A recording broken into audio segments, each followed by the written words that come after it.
Professor Banina, Mukhya Sahib, colleagues and friends, it's quite a pleasure for me to be able to come here and speak in this gathering. इसको इतनी खूबसूरती से आप लोगों ने सजाया है, दीपांक डॉक्टर छा के मुखिया साहब, फिर पुरुषोत्तम अग्रवाल, फिर बहुगुणा सर, उसके बाद मुझे मौका दिया है बोलने के लिए. And it is quite a challenge in the sense के इतना हाई स्टैंडर्ड स्कॉलरशिप का आप सेट करते हैं कि फिर जो नए आने वाले जो मुर्गी बकरी दिल्ली की लैंग्वेज में कहते हैं कि बच्चे की जान लेगा क्या, तो ऐसा लगता है. लेकिन हम कोशिश करेंगे कि कुछ रेलिवेंट बातें कबीर के 500 इयर्स के सेलिब्रेशन के कॉन्टेक्स्ट में, और ये इसलिए भी ये इंटरेस्टिंग ओकेजन है कि हिंदी डिपार्टमेंट और हिस्ट्री डिपार्टमेंट इसको मिलकर कर रहा है. आमतौर पे साहित्य और इतिहास के बीच, जबकि सब जानते हैं कि एक तरह का चोली दामन का रिश्ता होना चाहिए, लेकिन वो रिश्ता वैसा नहीं होता है.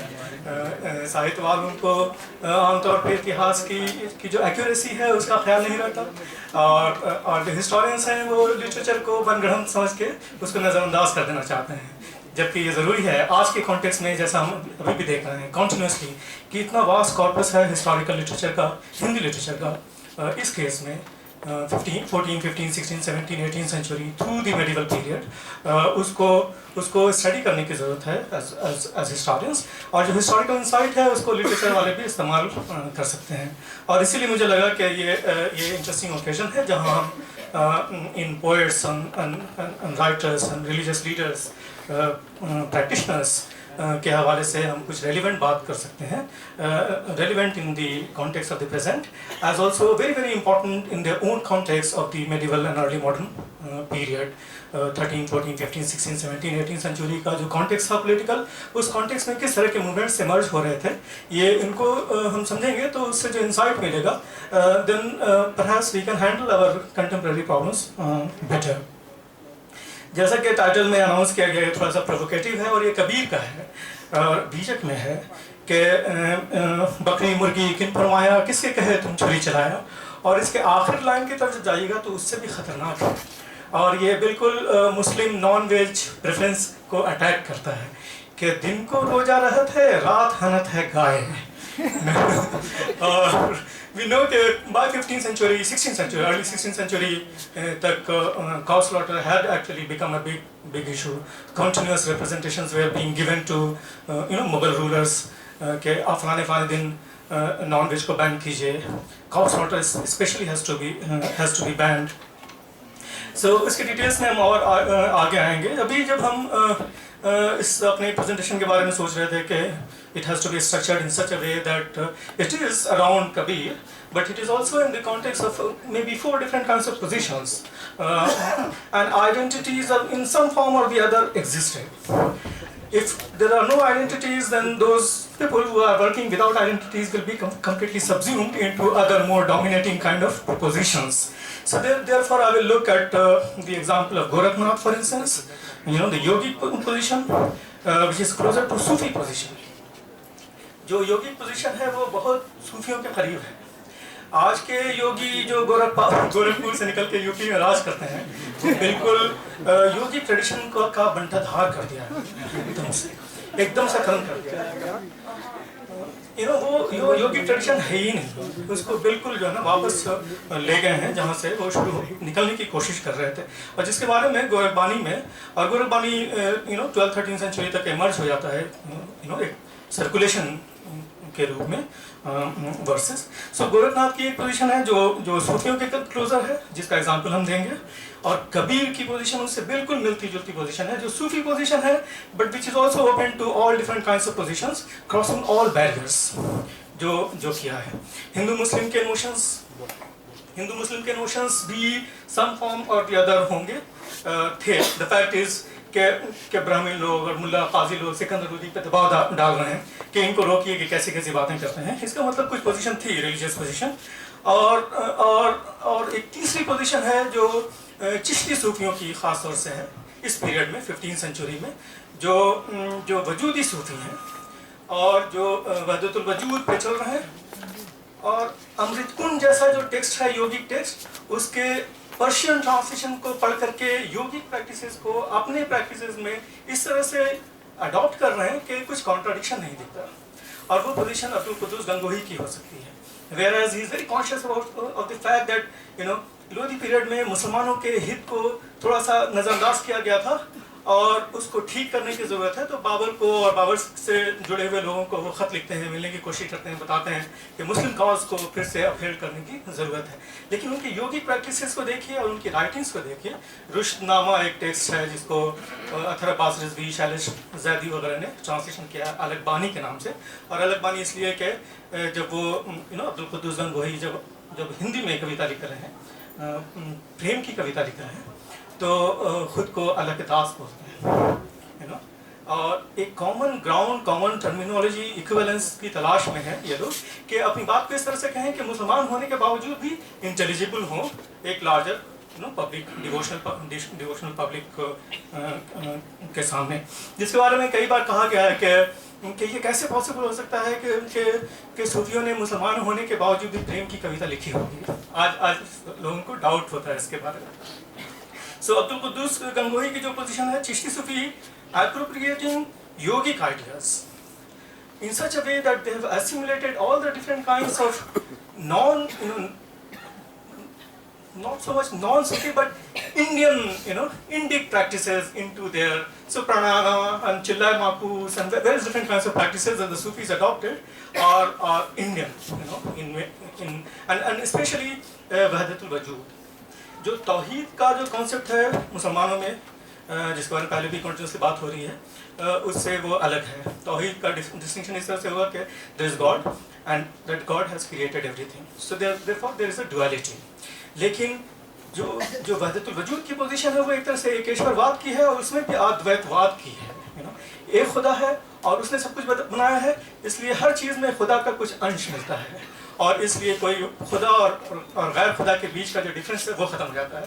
And in doing so also जो differences between different kinds of creations of God are also to be taken care of, in the sense कि कोई मुसलमान है या मोमिन है, काफिर है, वो सब डिस्टिंक्शन भी खत्म हो जाते हैं। और इन्हीं कॉमन ग्राउंड्स को ये योगी सूफी, वजूदी सूफीज अडॉप्ट करने की कोशिश कर रहे थे from their own very very strong positions. they were grounded in some positions or the other, क्योंकि अगर वो, जैसा कि हमने कहा कि अगर नहीं होंगे तो सब्ज्यूम कर लिए जाएंगे। और जो कलंदरों के साथ हुआ, Qalandars, जवालीस, Hydari, they were deviant groups, different mystical groups, they were not organized into silsilas or chishtis or whatever the kinds, and उसका नतीजा ये हुआ कि 17वीं शताब्दी तक आते आते सारे कलंदर्स दशनामी सन्यासी बन गए। दशनामी सन्यासी जो अभी 20वीं सेंचुरी में, 19वीं सेंचुरी में जो परंपरा है, पूरी की पूरी कलंदराना है मेडिवल पीरियड की, उसको खा गए लिटरली। ये पोजीशंस हैं जिनके बारे में हम और थोड़ा डिटेल से बात करेंगे। Will come back also to the political context in these different kinds of positions were managed in such a way that the state would not be discriminating between one religious position or the other, privileging one over the other. So therefore, summarizing from what all we have been hearing since morning on different kinds of bhakti positions, etc., and their attacks on different kinds of orthodoxy, if we can, generally allowed to use the term, and jati-based hierarchies. Certainly, these Nirgun, so-called Nirgun sons, were all attacking these. So some bits here I would like to present in some details, where we see that led by reformers from lower sections of society, several strands of medieval bhakti movements condemned religious rituals, which is very common to all. They criticized caste or jati-based hierarchies and discrimination, and advocated the need to discover Ram. And this Ram was different. This Ram was different, a formless God, inside one's heart. Ram को अपने अंदर तलाशने की जरूरत है. Some traditions of bhakti are also identified, by contrast, as Hindu religious movements revolving around Shri Ram of Ayodhya. as an epitome of virtues and juxtaposed with forms of popular Islamic spirituality identified as Sufism. तो Sufism के खिलाफ एक महास्थान करेंगे और जो हम जानते हैं कि अगले 300-400 सालों में उसका नतीजा क्या होता है. The reference to demolition of Babri मस्जिद came in the morning. वो भी एक आमदनी है, उसमें भी डिवोशन है, लेकिन वो दूसरी तरह की है. And this distinction between nirgun kind of bhakti, of the kind Kabir and others, were practicing, and the more Brahmanical kind of sadhun bhakti has a different connotation. In some cases, those boundaries would collapse, perhaps. The gurus were involved in a competitive spirituality of sorts. ऐसा नहीं है कि वो innocent अपनी बात कह जा रहे थे, एक competitive spirituality थी, and they often fed off each other. एक दूसरे के आइडियाज़ भी लेते थे और एक दूसरे के फॉलोअर्स को ही कोचिंग नहीं करते थे. फॉलोअर्स को to win over converts as followers. इस पे so in terms of appropriating ideas and attracting followers, not necessarily to organize them as sparring, warring communities always. Certainly, as Bhavna sir said, 17th century में उतना वैसे नहीं देखने को आता है, बहुत स्ट्रॉन्ग पंथ संप्रदाय. बट इसकी जीनियोलॉजीज हम देख सकते हैं पहले भी. द फैक्ट इज कि कबीर की लाश पे और बाद में नानक की लाश पे इतना हंगामा हुआ और लाश को गायब करना पड़ा, मिरेकुलसली बाय डिजाइन. दोनों केसेस में, कबीर वाले केस में तो मौका मिला कि फूल रख दिया भाई कि लोग मुसलमान और हिंदू आधा दो फूल बांट लो और अंतिम संस्कार कर लो और नमाज जनाजा पढ़ करके फूल को दफन कर दो. कबीर नानक के केस में फूल रखने का भी मौका नहीं मिला था.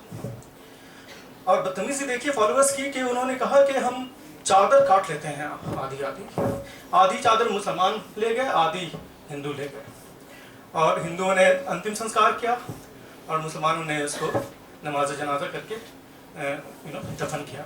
और 19th सेंचुरी में मोहम्मद हुसैन आज़ाद उर्दू के बड़े राइटर हैं, आब हयात और क़सस हिंद नाम की एक किताब, खासतौर से पंजाब में स्कूल लेवल की एक टेक्स्ट बुक, और इतनी होशियारी से लिखा है कि पंजाब में 19th सेंचुरी में स्कूल लेवल की टेक्स्ट बुक जब उर्दू में लिख रहे हैं तो उसको सिख बच्चे भी पढ़ेंगे, हिंदू बच्चे भी पढ़ेंगे, मुसलमान भी पढ़ेंगे, हर तरह के लोग पढ़ेंगे. और उसको इस अंदाज में लिखा है कि किसी को तकलीफ नहीं हो और अपनी बात कह दी जाए हिस्टोरिकली. तो उसने कहा है कि किस तरह से जो फॉलोअर्स लड़ने पे उतारू हो गए कि हम ये मुसलमान हैं इसलिए थे, बाबा नानक शाह तो हमारे सूफी हैं इसलिए हम इनको नमाज जनाजा करके हम पढ़कर इनको दफन करेंगे, और हिंदुओं ने कहा कि नहीं ये तो हमारे गुरु थे और हम इनको क्रियाक्रम करके इनका अंतिम संस्कार करेंगे. तो उन लोगों ने आखिर में चादर बांट करके कर लिया. लेकिन उसमें जो इंटरेस्टिंग बात उन्होंने लिखा है, इसमें नानक की जीत होती है और इस तरह से कि ये दोनों काम रावी नदी के किनारे होता है, और रावी नदी में उस साल ऐसी बाढ़ आई कि समाधि और कब्र दोनों को बहा के ले गई. वहाँ कबीर के केस में अनफॉर्चुनेटली वो कबीर चौड़ा और मगर में उनका मज़ार वो जो है अपनी डाइवर्जेंट ट्रैजेक्टरीज छोड़ गया. Now, therefore, in many cases, we see that the followers also completely transform the original teachings of their spiritual gurus and communities, which were made. Panth or sampradayas often sought to use political power to demean and subdue each other, as we know in the form of the making of the Sikh tradition, for instance. और जिस तरह से as just said, मुस्लिम कबीरपंथी और हिंदू कबीरपंथी जिस तरह से एक दूसरे को मारने पे आते हैं, जिसके बारे में कंटिन्यूसली लोग लिख रहे हैं. 18th century, 19th century में in terms of preparation for this presentation, I was trying to quickly look at Nagrik Pracharini Sabha's Granthavali. It is so very disappointing in the sense that the introduction to it is horrible, and that is a scholarship that is much respected in their own backyard, in their own domain. वही लोग वो Padmini legend, वही लोग अलाउद्दीन खिलजी के जुल्म, वही लोग तरह तरह की बातें करते हैं completely in the sense के all this research and discussion that we do have here as historians in the last 30-40 years is not getting disseminated at all, is in the public domain. वो popular politics में बिल्कुल ही अलग तरह की बातें करते हैं. और उसी कॉन्टेक्स्ट में उन्होंने जिस तरह से दिखाया है, कबीर को पूरी सीरियसली समझने की कोशिश कर रहे हैं कि जहाँ जहाँ से कबीर की वाणियाँ दोहे और पद ये मिल रहे हैं, उनको गुरु ग्रंथ साहिब में भी जो है उनसे भी कोलेक्ट करके देखा है, बहुत ज़्यादा अंतर नहीं है. कबीर के यहाँ बहुत पंजाबियत है और कबीर क्या कर रहे हैं, कबीर जो है कास्ट बेस्ड जो हायरार्कीज एक्सेट्रा, डिस्क्रिमिनेशन एक्सेट्रा हैं उनको चैलेंज कर रहे हैं, और हिंदू मुस्लिम के जो बीच जो डिफरेंसेस हैं उनको भी ये कर रहे हैं। और उस कॉन्टेक्स्ट में बहुत अजीब तरह की बातें लिखा है। एक जगह तो ये लिखा है कि सबको पता है और हम लोग इस्टेब्लिश कर चुके हैं कि कबीर के अंदर एक ब्राह्मण या हिंदू खून प्रवाह कर रहा था, और इसीलिए वो मुसलमान जुलाहा होने के बावजूद भी अंदर से वो ब्राह्मण था, और इसलिए रामानंद का अनुयायी होना उनके लिए बहुत मुश्किल नहीं था। और ये ना भी माने कि घाट पे लेट गए थे रामानंद के सामने कि आप मेरी लाश पे चढ़ के जाइए वरना हमें बनाइए अपना अपना शिष्य बनाइए। अगर ये गलत भी है तो एटलीस्ट उनकी जो रचनाएं थी उनको, उनकी जो टीचिंग थी उनको पूरा का पूरा कबीर ने अप्रोप्रिएट करके आगे बढ़ाया है। जब एग्जाम्पल इतने सारे जो एग्जाम्पल दिए जाते हैं कि कबीर मुवहिद थे, एक खुदा को मानने वाले थे, वो सूफी थे, और बहुत सारे लोग हैं जो मुसलमान नहीं है, मुसलमान सूफी नहीं है लेकिन वो भी मोनोथीइस्टिक हैं, उनको हमको लेके चलना है साथ, उनको उनके बारे में कहना नहीं। लेकिन ये शेख तकी के बारे में जो बातें कह रहे हैं वो इतनी पक्की नहीं है, इतनी पक्की, ऐसी वर्ड का इस्तेमाल किया है। और इसलिए हम उसको, हालांकि कहा है कि कड़ा मानिकपुर के बारे में एक दो श्लोक भी दिया है उन्होंने, लेकिन हम उनको हम सीरियसली नहीं लेते हैं ऐसे करके। और फिर बातें हिंदुआना, लेकिन एट द सेम टाइम ये डिस्टिंक्शन मेंटेन किया है कि एकेश्वरवाद और उसमें भी अद्वैतवाद, जो नोशन है ब्रह्मा का ना, उसमें कबीर वहाँ अपने को लोकेट कर रहे हैं। जब इस पॉइंट ऑफ व्यू से देखते हैं तो थोड़ी सी बहुत सिमिलैरिटीज देखने को मिलती है, स्पेशली जब हम गोरखनाथ, योगी गोरखनाथ की राइटिंग्स को देखते हैं तो हमें some similarities and search for common ground साफ नजर आता है। और जब हम ये बातें कर रहे हैं तो क्विकली हम ये बताते चलें कि डेविड लॉरेंसन और अभी जैक हॉली का नाम बताया, जैक हॉली का काम है। क्रिश्चियन नोविट्स्की ने नामदेव के हवाले से बहुत अच्छी किताब लिखी है, भक्ति, पब्लिक मेमोरी एक्सेट्रा, के नामदेव 13-14 सेंचुरी में रहे होंगे, लेकिन पहली बार उनके बारे में इंफॉर्मेशन हमें लेट 16 सेंचुरी में मिलता है। और एक पूरी भक्ति पब्लिक है जो नामदेव की मेमोरी को स्टेज में और डिवोशन में शराबोर है, और इसलिए हम उनको सिरे से कह के नहीं नज़रअंदाज कर सकते हैं। फैक्चुअल इन्फॉर्मेशन 16 सेंचुरी से मिलता है, इसलिए हम सिर्फ 16 सेंचुरी से बात करेंगे, बल्कि उनकी हिस्ट्री भी लिख सकते हैं। So one of the recent writings by David Lawrenson, especially, I would like to refer here for the kind of larger connections that he's showing between Hindus and Muslims and yogis and Sufis and broader Sant Parampara. So therefore, one of the most respected scholars of Bhakti movements, David Lawrenson, has recently explored the question of religious identities, Hindus, Muslims, yogis and sons, as I said, in the teachings of Gorakhnath and Kabir. Though much of the lives and teachings of both Gorakhnath and Kabir remain shrouded in legends, etc., in terms of not having exact information, उनके बारे में exact date भी अभी तक हम पूरी तरह से fix नहीं कर पाए हैं as historians, it is possible to cull out some of the essence of their teachings through compositions attributed to them since medieval times. There is a set of people who believe that ये contributions उन्हीं के contributions हैं, उनके ही compositions हैं. Gorakhnath may have lived in the period between 11th and 12th centuries, and some of his religious ideas subsequently compiled in Gorakhbani are significant in the current context of the politics of Hindutva also, as I said, कि वो हिंदू नहीं है, खुद वो कह रहे हैं. As an accomplished yogi, Gorakhnath distinguished himself from formal and ritualistic Hindu traditions and considered himself closer to Sufi-oriented Islam. एकदम साफ है, अगर उनका जो बर्तवाल वगैरह में जो मिलता है रेफरेंस उससे. He says he originated as a Hindu, matured through meditation as a yogi, and was a Muslim by intellect. अभी 20th सेंचुरी में मुसलमान के बारे में जिहाद, खून, ये वो ऐसा लगता है. अलाउद्दीन खिलजी जैसे दिखाएंगे सिनेमा में, वैशी बर्बर वैसा दिखाते हैं. ये कह रहे हैं कि उत्पत्ति हिंदू जड़नम जोगी अकली परी मुसलमानी. हमारी उत्पत्ति तो हिंदू की तरह से हुई है, लेकिन जड़नम करके मेडिटेशन करके हम जोगी बने हैं, और इस तरह से हम अकल से मुसलमान हुए हैं. और ये कोई ऐप की बात नहीं होगी, क्योंकि 11th 12th 13th 14th century में मुस्लिम्स वे are still setting standards of excellence in many parts of the world, politically, culturally, intellectually etcetera. पूरी दुनिया में अपनी सल्तनतें कायम कर रहे थे, अरब, पर्शियन, टर्क्स, बाद में मंगोल्स आए, वो भी उन्होंने भी झंडा उठाया एक्सीलेंस का under the banner of Islam.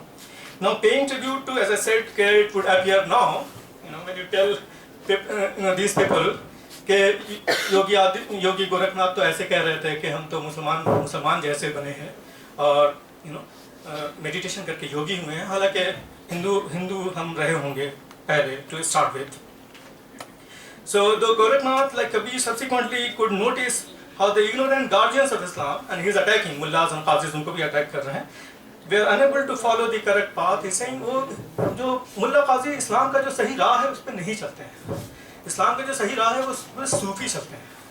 और उनके बारे में बड़ी अच्छी बातें करी हैं उन्होंने। ये recognise that through established spiritual practices, और जैसे सूफियों ने कर भी दिया कि पूरा अमृत गुण और योगिक प्रैक्टिसेस को एप्रोप्रिएट करके अपना दिखाया कि हम तो तुम्हारे अंदर जितनी अच्छी चीज़ें हैं उनको हमने आत्मसात कर लिया है और हमने कुछ और भी लाया है, ठीक है, ऊपर से। सो वो ये कहते हैं कि थ्रू एस्टैब्लिश्ड प्रैक्टिसेस सूफियों ने ये मकाम हासिल किया है कि जहाँ से, जिसके बारे में कहा है कि they are able to discover the door to the house of the Lord. दरवेश सोई जो दर की जाने, ये कहा है, दरवेश सोई जो दर की जाने, और आगे कहा है सो दरवेश अल्लाह की जाति, वो अल्लाह की जाति के हैं, और वो अल्लाह से मुसलमानों का अल्लाह नहीं है, वो अल्लाह सुप्रीम बीइंग है। Several other verses strongly reject Muslim and Hindu rituals and highlight the virtues of a separate and superior yogic tradition. और साफ कहता है, एकदम से डिस्टिंक्शन को मेंटेन करते हैं। And this is before Kabir, some 400 years before, 300 or 400 years before Kabir. Anticipating Kabir's iconoclasm, Gorakhnath strongly proclaimed, and once again this shows the distinction: Hindus worship in temples, and Muslims go to mosque. But the yogis spend time in meditation in the presence of the omnipotence, where there is neither a temple nor a mosque. और जिसके लिए सारा झगड़ा हो रहा है continuously. Hindu ध्यावे देहुरा, मुसलमान मसीह, योगी ध्यावे परमत, जहाँ देहुरा ना मसीह। एकदम साफ है, और कोई नहीं कर सकता है कि ये 13-14 सेंचुरी का वर्ष नहीं है। 13-14-15 सेंचुरी में यही लैंग्वेज पर कबीर के यहाँ साफ बिल्कुल पैराफ्रेज किया है एक्चुअली कबीर ने बहुत सारे इन दोहों को। हिंदू ध्यावे देहुरा, मुसलमान मसीह, योगी ध्यावे परमत, जहाँ देहुरा ना मसीह। Now further distancing himself from both Hindu and Muslim traditions, which were based on particular readings of scriptures such as Vedas and Quran, जिसको कहते हैं किताब, Gorakhnath pointed out that the verses of the secrets of the Supreme Being, जिसके बारे में सुबह भी कहा जा रहा था, are understood only by the yogis and in some cases Sufis, whereas the rest of the world is lost in this worldly illusions and enterprise, Gorakhdhanda, literally. And in fact उन्होंने जो वर्ड इस्तेमाल किया है, जो line है, this is very interesting. ते पर जाना बिरला योगी और दुनी सब धंधे लाई। तो मुझे लगा मैं इसको धंधेबाजी कर दूं कि ये गोरख धंधा है, ये धर्म नहीं है आज के कॉन्टेक्स्ट में। But I refrain from,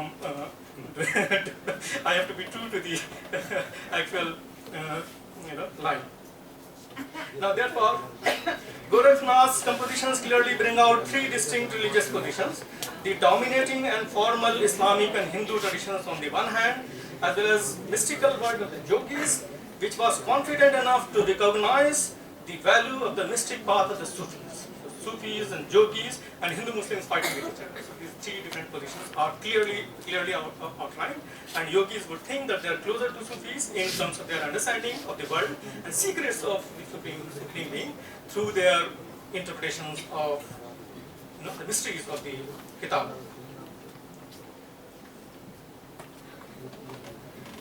Now subsequently, preaching in the latter half of the 15th and early decades of the 16th century, latter half of the 15th, early 16th century, इसलिए कि अगर नागरिक बचानी सभा के हिसाब से चलें तो कबीर 116 साल जिए होंगे, तो पूरा 15th century एंड और हम लोग कैलकुलेट कर रहे हैं कि 1518, so पूरा 15th century से लेकर के first couple of decades of the 16th century, but roughly when he is active, he is active in the time of the latter half of the 15th century, the Lodi Sultanate, and especially very early reports about those meetings, appointments with Sikandar Lodi, etc., are being reported late in the 15th, early in the 16th century.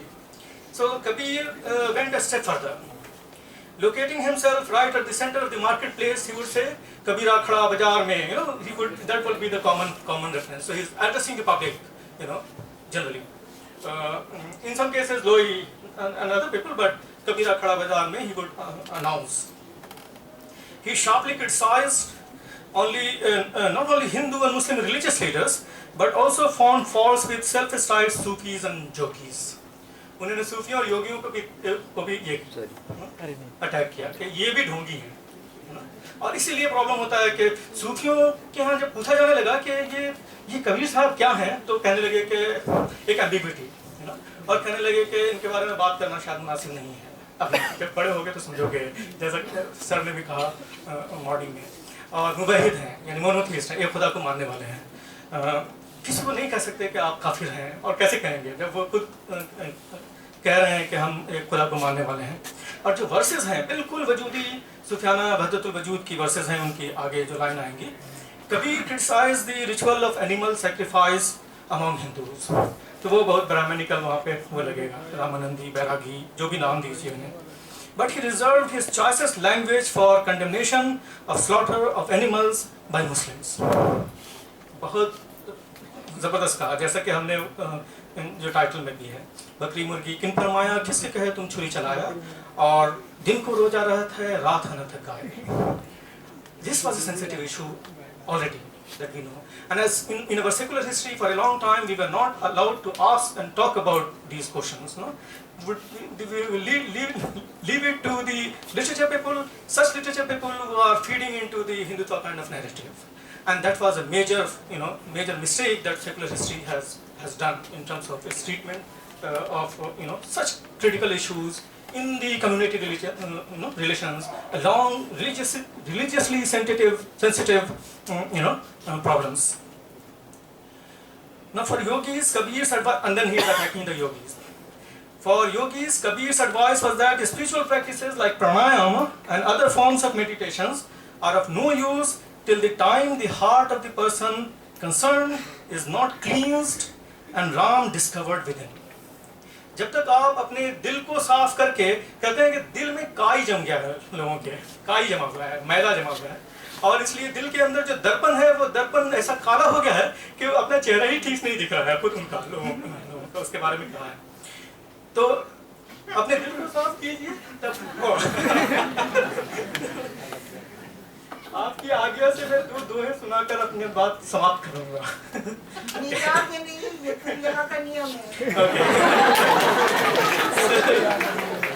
So ये दो दोहे बहुत important है, और भी बहुत सारी बातें थी, बट अगर आप अच्छे सवाल करेंगे तो हम और अच्छे से जवाब देंगे. जो लाइन है, जो दर्शन देखा चाहिए तो दर्पण मंजित रहिए, दर्पण को मांझते रहिए, जब दर्पण लागे काई तब दर्शन किया ना जाए. And this is a problem with all communities which are pretending to be religious, but they are from inside they are not honest, and there is no integrity, and there is serious question of moral integrity among people who claim to be devotional, etc. And this is being discussed already in the Chishti tradition previously also. Fawad al-Fawad, Nizamuddin Auliya continuously कह रहे हैं कि ऐसे मुसलमान होने का कोई मतलब ही नहीं है कि जो बिल्कुल ही बेईमान है, तो फिर ईमान लाने का कोई मतलब ही नहीं. And in doing all this, as I said, कि ये जो भक्ति की जो और सूफी की जो वजूदी परंपरा है, एकेश्वरवाद, अद्वैतवाद वाली जो परंपरा है, उसको कॉमन ग्राउंड बनाने की कोशिश कर रहे हैं Kabir continuously. And therefore it would appear that he has gone outside the pale of Islam, etc., which is not true. Kabir's search for common grounds through the unity of God, whether Wahdatul Wujud, and not so much Tawheed, but also Ekeshwarvad, Advaitvad, can be seen in his claim. और ये line बहुत interesting है, बिल्कुल सूफियाना है. खाली खलक में खाली